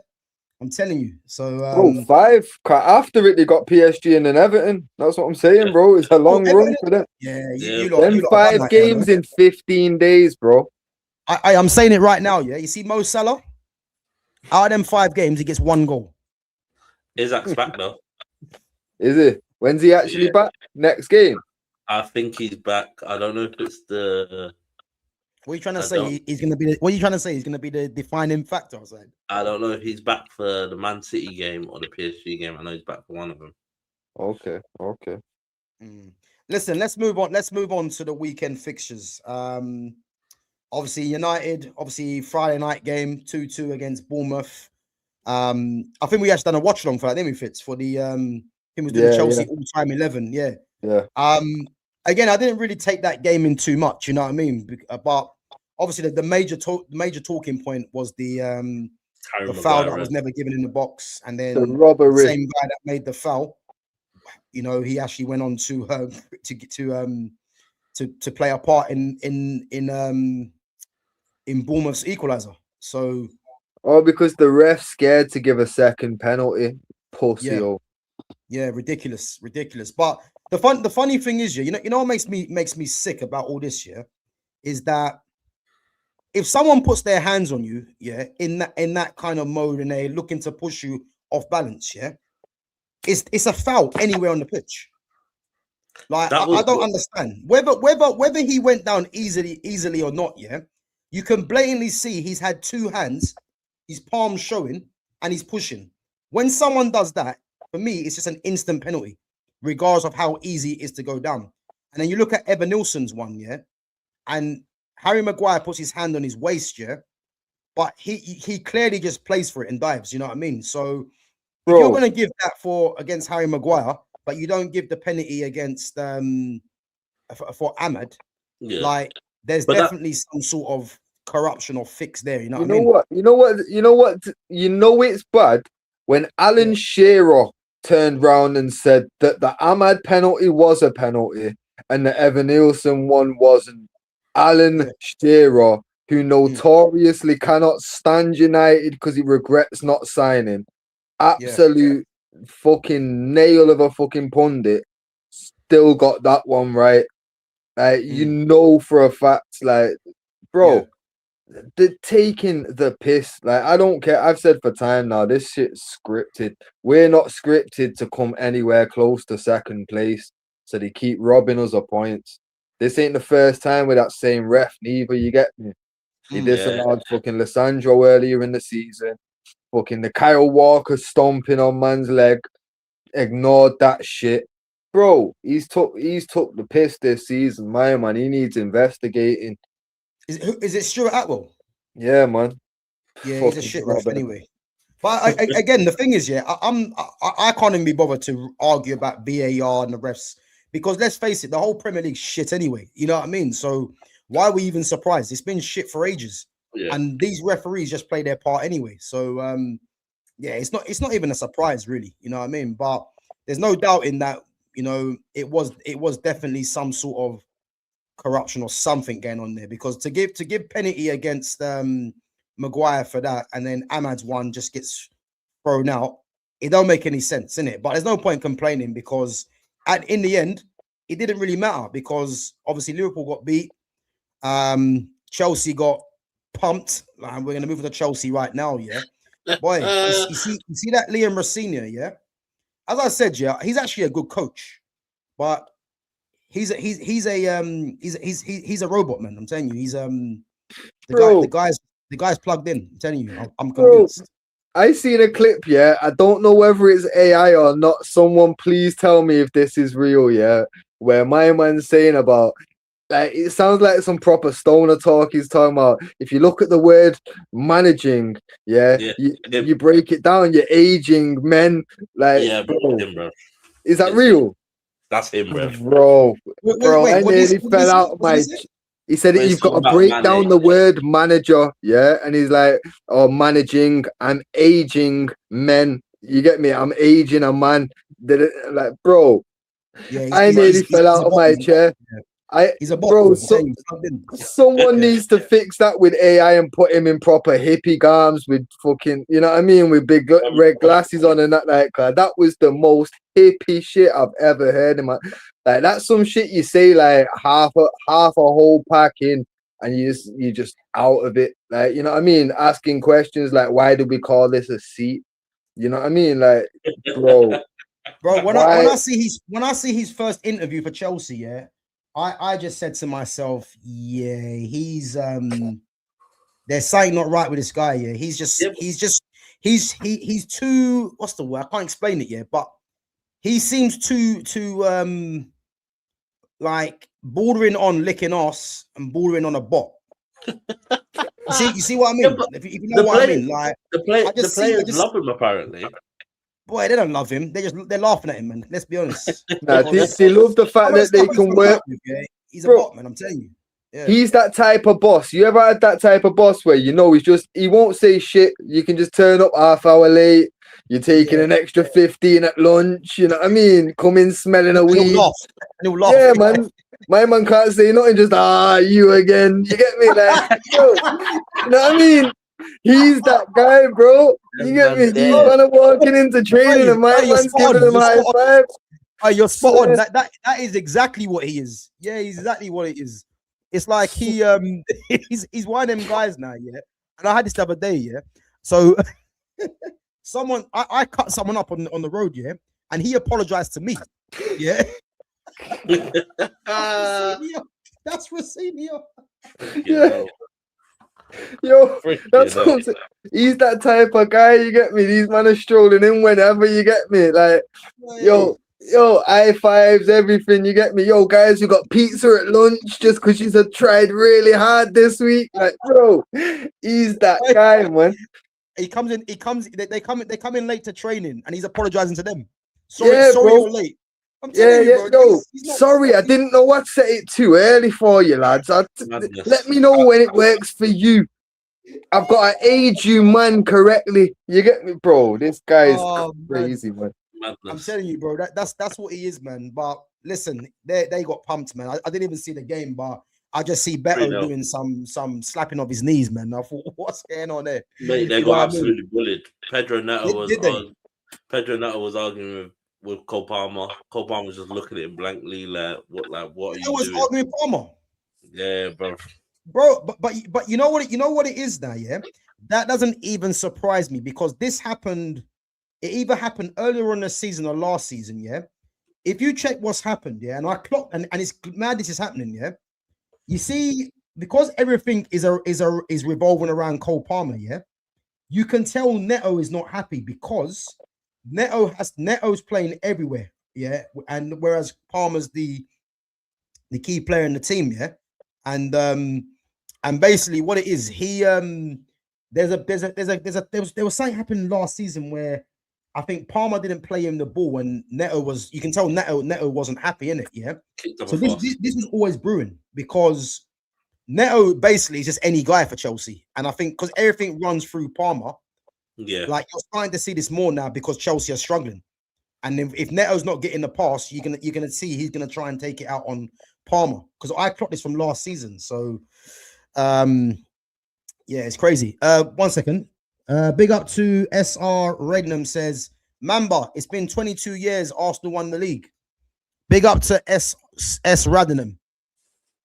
Not much more to say on that, man. Not much more to say on that. 22 years, you know what I mean? But yeah, man, listen, Everton 3-0, Iliman NDI. We need to get him in the summer as a left wing target. And 3-0, Everton on a good run, man. Just wish Everton would have that performance in last week. Tell you what, that finish, that fucking third one by NDI, bro. Yeah, that was a nice finish. I can't lie. Very nice. Very good there. Fulham 3, Burnley 1. Harry Wilson again. Boy, he's having a season of his life, man. And the thing is, he's out of contract as well. I think he's going to be turning 29, I believe. Another goal. I mean, Burnley for me are going down. Yeah, we knew they were going down. But Fulham at home are strong anyway. And I think Fulham are mid-table, I believe. No, well, the bottom half of the table, but closer, the closer to mid than bottom, innit? Yeah, but I think around them places it's all tight anyway, innit? So, in fact, I think they actually might be ninth. You know? Are they? Thinking on it, yeah. They're just behind Everton. Okay, let's leave that on the screen quickly. 1 minute. Yeah, let's leave that on the screen. So yeah, man. But yeah, listen, Fulham have been a decent team this season, and I reckon they're gonna have a few players, man, that other teams will be looking at. I think the manager as well, Marco Silva. I think a few teams will be looking at him. Wilson, who's the other guy? What's his name? What one? Not a Wobie. And Anthony Robinson, that's the one, left back. Oh yeah. Yeah, I think they got a couple of players that other teams might look at, whether they go or not. But Wilson's one, he's on a free transfer, so he's got his contract's running out. So unless Fulham give him 200 grand a week, you know what I mean? Yeah.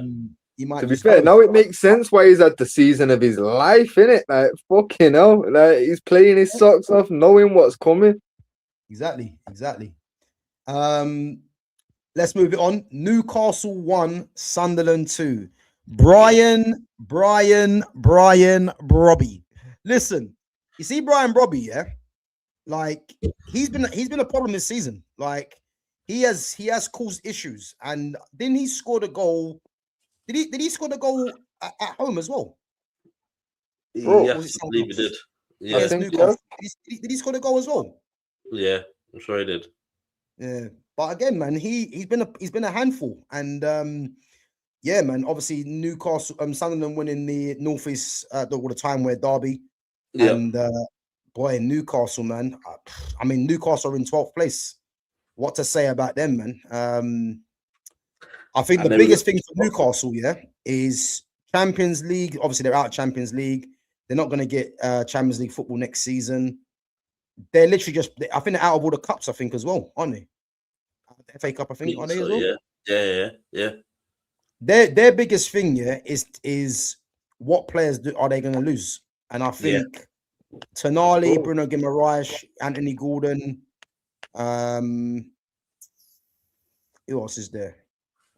I think mainly them three. You know, I don't think. Oh, Lewis Hall as well. I think those four. I think at least. I think they might lose two of them. I think they might lose two of them. I personally think they lose Bruno and Tonali. Definitely, they are European level players. Then, they're not gonna stick around without any European. Bro, they're not even looking like conference now. Yeah, you know what I mean, like, bro.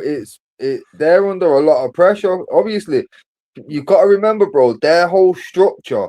They got took over, yeah. Bear in mind, they like to make it known how much they got fucked over because they got so much money and can't spend it because of financial fair play.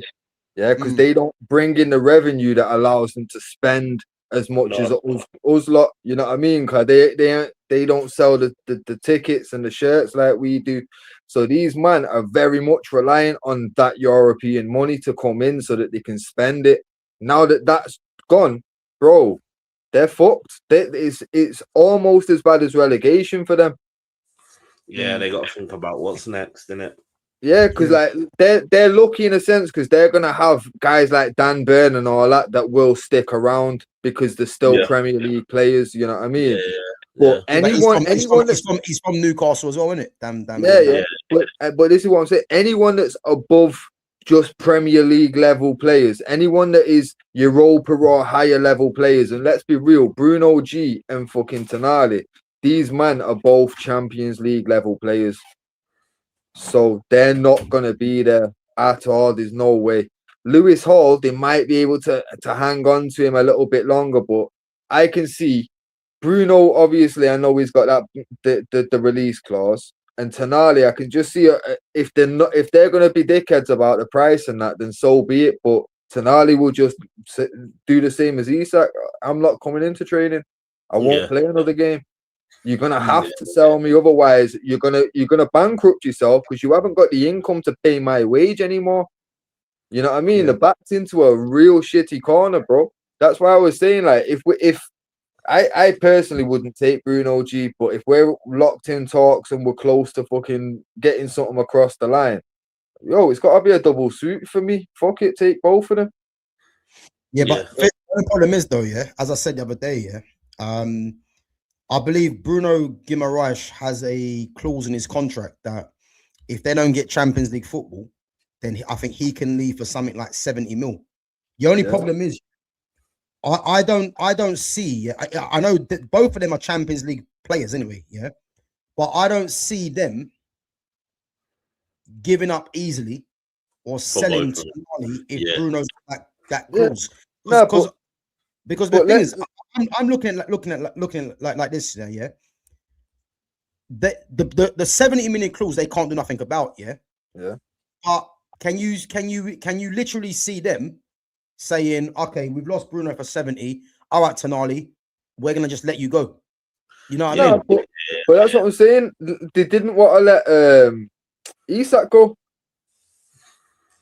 Yeah, no, I know, but the Isak one, how much did Liverpool pay for him? Was it 130 mil or something? It was Or more than 100 150, weren't it? No, I think it was 125. Was it? Okay. Well, the thing is, I think Newcastle will learn from that saga, yeah, and they're gonna start the bidding at 100 million as a starting price, especially if they lose. 125. You know what I mean? No, I hear it, but this is the thing, though. You got to remember, obviously, if depending on your income, that's everything. Like it depends on how much you can spend and how much you can spend on wages. So if these men are on big boy wages, they're not in a position to pay their wages and the rest of the team. So they're either gonna have to have massive clear out of all these backup players. You know what I mean? The players that realistically they're willing to stay and play on the cheap anyway, or you get rid of these couple stars that are bigger than your club.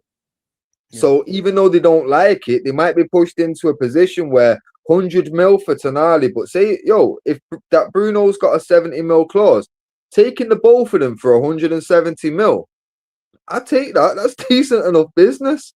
Yeah. I hear it. But then you got to look at. It depends if they've got players that they're already lining up to replace them. Yeah, you know what I mean. Because to be honest with you, Tonali for me is one of the best midfielders in the world. And who are you going to bring in? You don't replace them.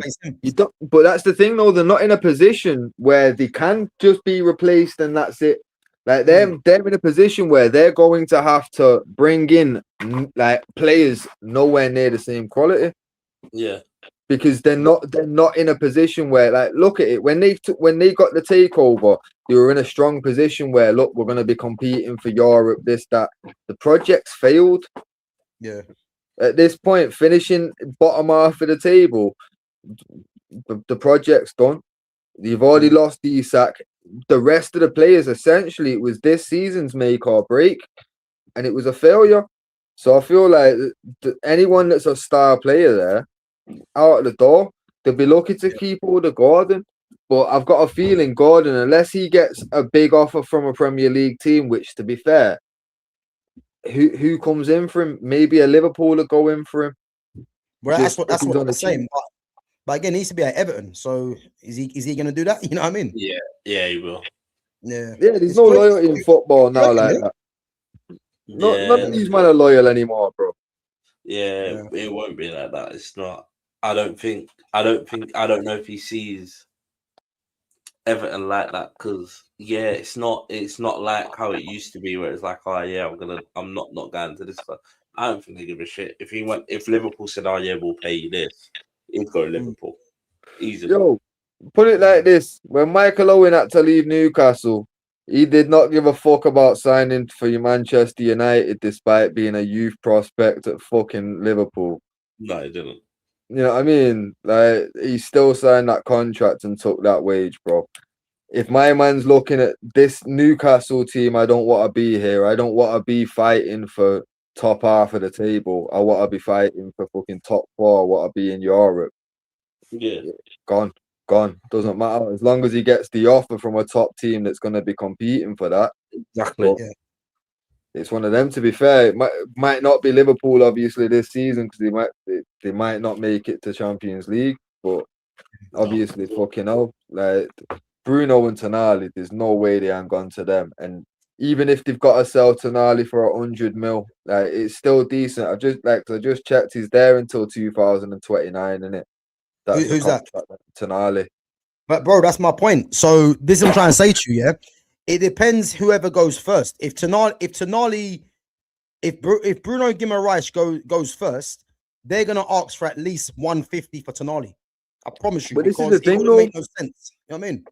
This is the thing, though. For me, what would make absolute genius sense if they lock in with Bruno, everything where like, look, we're gonna this is the contracts. He accepts everything. It's all in place. All we have to do is put in the bid.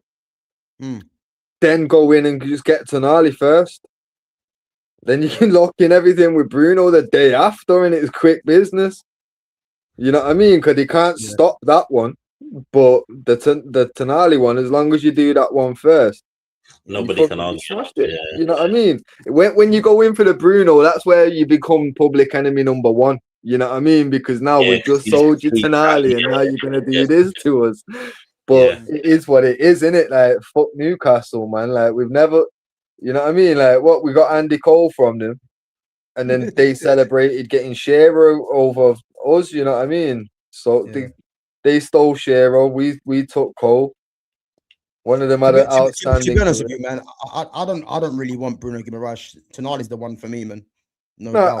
I don't particularly, but obviously the rumors are pretty loud about that one, innit? So for me, if that's locked in, then it's got to be a double sweep. Because there's no way, if we only get Bruno and Tonali ends up somewhere else, that's bad business. We've done a shit job there. We made the wrong choice. Yeah. So if you're gonna get Bruno G, it has to be a double sweep. Otherwise, we fucked up. But I am hearing Tonali talk as well. They're in trouble, boy. They're in trouble, man. 2-1 lost to arch rivals, and boy, Sunderland. I think Sunderland are in 11th, Newcastle are in 12th, man, which is crazy. Yeah. Aston Villa beating West Ham 2-0. John McGinn. You know what? John McGinn makes a massive difference to them. Him being back in that team, all of a sudden, they're looking a lot more solid. You know what I mean? And his goal was great. To be fair, great finish. You know, Sancho playing his part as well. And then obviously Ollie Watkins, just like Danny Welbeck, really not getting called up. And these guys both get a goal. Crazy, you know. And then Tottenham 0, Nottingham Forest 3. And you know what? First things first, it's not been a great week for Igor Tudor. You know, I think he lost his dad as well, which is mad. Surely he's got to get the sack. Bro, I just say he lost his dad, man. You're saying get the sack. Hey, you think Tottenham care about that? Breathe. What are we doing? You think Tottenham care about that? Listen, we're talking about relegation here, bro. What are we talking? We know. There's no time to grieve here, big man. You need to take that on the chin and move on now.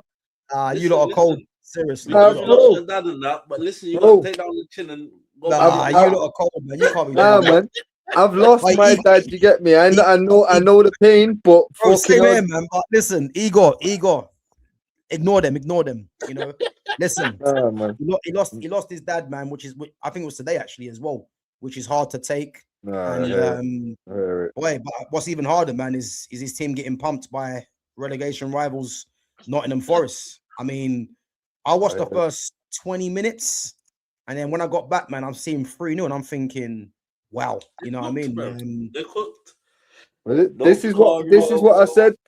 Like, yo, Tottenham are getting relegated, and when I said to you, yo, West Ham and Forest have got more fight in them. Like that West Ham game against Villa, it was 1-0 until, like, obviously Watkins got a late goal in it, and to be fair, it was like the defenders turned off, because realistically, it was 2 versus 1. It was 2 defenders against Watkins and the keeper. And he still ended up fucking getting the little mop up off Rodgers' shot in it. Yeah. But them man have had fight in them. Tottenham, there's no fight in that squad whatsoever. There's no way these man stay up. Even if they sack my man and bring in someone, there's no way. Nah, bro. The squad's gone. They need to bring in someone that could just boost morale. Like a Harry Redknapp for just a couple weeks, like someone like that's just going to inflate everyone, but it's not going to happen. They want to be too techie with it. They'll bring in like an Amarim, you know what I mean? Like, it does I not. I know a man they can have if they want Slot. Boy. If they want Slot, I think Slot will be back on his way in Holland very soon, boy. I'll be honest. On his way back to Holland soon. But yeah, listen, man, they got absolutely annihilated 3-0. Who scored? Was it that Igor Jesus? Yeah? See that Igor Jesus? I told you, man, he's a problem. He's a problem. Gibbs White and Taiwo are 1 year in it squad. Yeah. But listen, that team there, I'm still gonna say they're gonna stay up because I think they might just have enough. But there's no denying, man, that they're in all sorts of trouble, man. All sorts of trouble. And boy, how long can they and the things with them, yeah. I actually believe if they get relegated, yeah, the amount of players that they're gonna lose, I don't know. I don't know if they come straight back up. Look how long it took Leeds, bro. When Leeds got relegated from that same position of Champions League that season and got relegated, bro, I'm telling you now, it took them something like fucking 12 years to get back. Might even be longer. It's crazy. Shiny new stadium, all that money's. You might actually have to sell that to Arsenal ladies, you know. Cause let's be real, they're gonna have to find cash from somewhere. You ain't gonna sell tickets for that.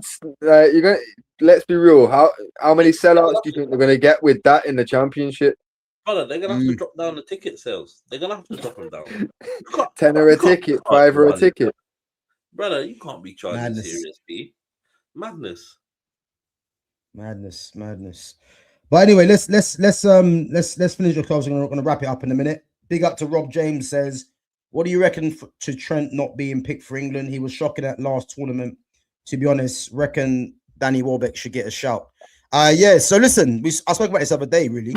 Welbeck should be in the squad, no doubt. And I think the fact that he got a couple of goals against Liverpool, you know, I reckon come the final selection, who knows, man, or if there's injuries, his name could be in there. But the fact he never got called up is a joke. And on Trent Alexander-Arnold, yeah, again, what people need to realize is that international football, yeah, you are going to be isolated as a fullback many times. And if you're thinking that you'll be coming up against other countries' best wide players, Trent as an actual defender isn't great. Obviously, as we know, with the ball at his feet, his delivery, his set pieces, they are high quality. But international defending, where he's going to play as a right back, he's going to be isolated a lot of the time. So imagine if he gets isolated up against a Vinicius Jr. or a Mbappe or a Yamal, let's say. Well, obviously Yamal plays on the right, so it won't be Yamal. But if it's an Mbappe or a Vinny or someone like that, yeah, who would you rather trust as a right back? Would you rather trust Reece James, Livramento, Jed Spence defensively, or Trent? And that's why I believe he's not been picked, because Tuchel's going to look at other defenders that are going to be better in that position, and obviously his set pieces, you can get that from other players in the team, like Reece James' delivery. I know he's out injured, but his delivery is as good as Trent, if not better. So yeah, Reece James is a joke, man, but he's out injured. But let's see. What's this? Drove past Ellen Road today. Shithole. Nah, it's not that bad. Rob James ain't having it. Yeah, ain't having it. But guys, before we wrap it up anyway, World Cup standout stars. Who are we going for? So you know what? I think all the obvious names like Yamal, Mbappe, Harry Kane, Messi, you know, all the obvious ones people are going to say, but I want to try and look at someone that might be a bit of a surprise. In actual fact, I'm going to change my mind. Yeah, fuck it. My standout star is going to be Pedri. There you have it, Pedri. Just Pedri the one, yeah? You're just picking one standout. Pedri's a joke, bro. The things with Pedri, yeah, what he does goes unnoticed because he don't get numbers, yeah? But if Spain win this tournament, he's going to be instrumental. So I'm going to say Pedri. I think it'd be easy to go and say Yamal. I would love it to be like Messi, you know, or someone from France. But I think Messi being that year older, I don't think Messi is going to have the same impact. But if I'm looking at Spain, I'm looking at Pedri or Yamal, but I'm going to say Pedri.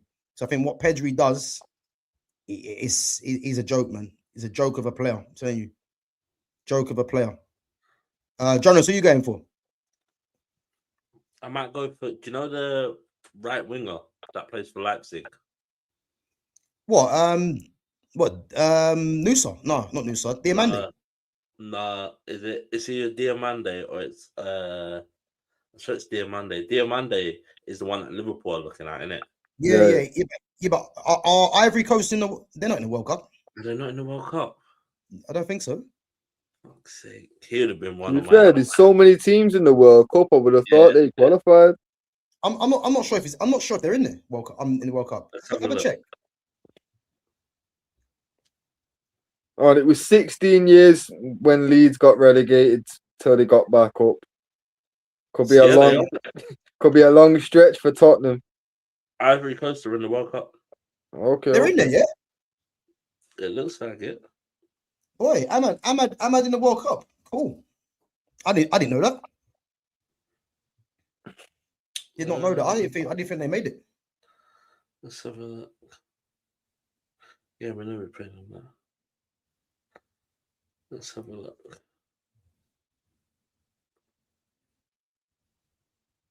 Yeah, it looks like they are. Okay. Didn't realize.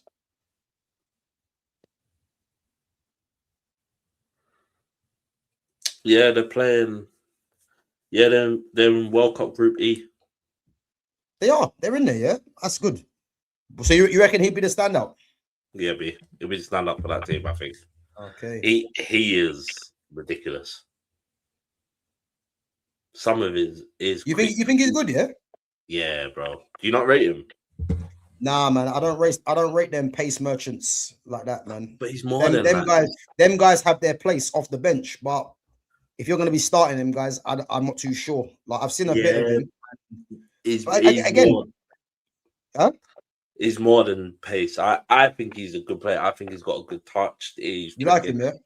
I tell you who he reminds me of, but a better version is like, do you know like Doku when he drops his shoulder? He's Yeah, like he's that shit, sort bro. of player. Yeah, I ain't got time for that. yeah, listen. Hey, But you sold him. You sold him, but not to me. Brother, he's Since that I heard sort of Doku, player. yeah. Let's leave that alone. He'll Nah, be, I'm playing, he'll man. be a good player. Oh, you reckon he'll be the standout, yeah? For me, I reckon he's going to be a standout. Okay. I'm gonna go with I'm gonna go with one like for England because I know for the joke, outside of England, you like there is obvious choices in it, but I think Kobe Mainu is gonna be the standout because our media is gonna go crazy for him this summer. He's gonna be the guy. I guarantee it. You know what I was saying though on Kobe, yeah? I hear it, but the reason why that's going to be difficult because Jonas said Diamande, yeah? Diamande should start for Ivory Coast. Pedri's going to start for Spain, yeah? I'm not so sure Kobe gets enough game time. And the funny thing is, does Kobe even get in the squad? Because he should do. Obviously, we know he should be there, yeah? But we know that Elliot Anderson's going to start with Declan Rice. And the thing is he going to play free in midfield like that? Or is he going to play a number 10? Nah, but this is the thing, though. I feel like he's definitely going to get minutes. And when he gets minutes, it's going to be similar to the... he's just going to force his way in. Remember in 98 when Hoddle didn't want to play backs? Yeah? He's going to end up forcing his way in. Obviously, he won't have the media on side straight away, but his performance and the fans there will demand that he gets more minutes. And he will force his way into the team. As long as he makes the squad, I'm telling you, Kobe Mainu, because by then, because obviously, bro, bear in mind, he didn't play half of the season, and since coming into the squad, he's had consistent games. He's not been at fault for fucking anything. He's been good. Obviously, not the same level that we've expected of him previously, because we all know why, because he's not played. You get me? But by the time World Cup rolls around, if he's in that squad, he's back to form by then. I'm telling you. The only thing I would say though, yeah, if Kobe does force his way into the lineup, yeah, it'd be very interesting to see who it's going to be for, because that would mean for me, if he does, does that mean England will go to a free midfield? Because we know he's not gonna take. We know he's not gonna take off Declan Rice. Elliot Anderson looks like he's a shoe-in as well. Yeah. So that means you're looking at Kobe as or taking away one of the number 10s. I personally think it'll either be in at the 10 or it'll be for Anderson, but you've got to remember, yeah, like the advantage Kobe has got, like bear in mind, I feel like by the time the end of the season rolls around, he's going to be in form because he's played half of the season consistently. By then he's back, yeah, and he's hitting peak when everybody else is hitting the time where they're giving it a last push. Anderson's running his socks off week in, week out, fighting relegation. You know what I mean? When summer comes around, there's no guarantee this guy's going to stay fit 90 minutes every game. And when Kobe comes on, if Kobe has more of an impact than fucking Anderson does, like if Anderson's had a fairly quiet game, comes off for half an hour, and then fucking next thing we've got, what's it?